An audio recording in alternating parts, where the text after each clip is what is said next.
അപ്പൊ അയ്യപ്പ വിഗ്രഹം വാങ്ങുന്നതിൽ പോലും കൈയിട്ട് മാറിയിട്ട് അതിന് പോലും കൃത്യമായ ഒരു കണക്കില്ലാത്ത ഒരു സാഹചര്യം വരുത്തിയിട്ട് വീണ്ടും ചോദിക്കുകയാണ്, ഇത്തരത്തിലുള്ള ഒരു ആഗോള അയ്യപ്പ സംഗമം ഈ പമ്പയുടെ തീരത്ത് നടത്തിയിട്ട് എന്തിനായിരുന്നു എന്ന് ചോദിച്ചു കഴിഞ്ഞാൽ, ഒന്ന് ഊരാളുങ്കൽ സൊസൈറ്റിയെ സഹായിക്കാൻ ഊരാളുങ്കൽ വഴി ഇതിലേക്ക് ആരുടെയൊക്കെ പോക്കറ്റിലേക്ക് കൃത്യമായി പണം ചെല്ലണമെങ്കിൽ ഒരു പ്ലാനിങ് നടത്തിയിട്ടുണ്ട്.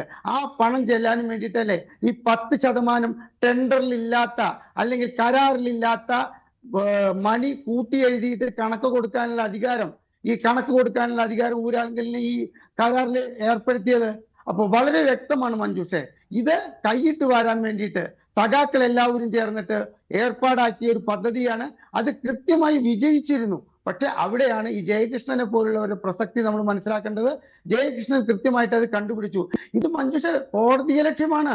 കോടതിയിൽ കൃത്യമായിട്ട് പറഞ്ഞിട്ടുണ്ട്, ഒരു ന്യായ പൈസ ഇതിൽ നിന്ന് സർക്കാരിന്റെ ഖജനാവിൽ നിന്നോ അല്ലെങ്കിൽ ദേവസ്വം ബോർഡിൽ നിന്നോ എടുത്ത് ഈ പരിപാടി നടത്തുന്നില്ല.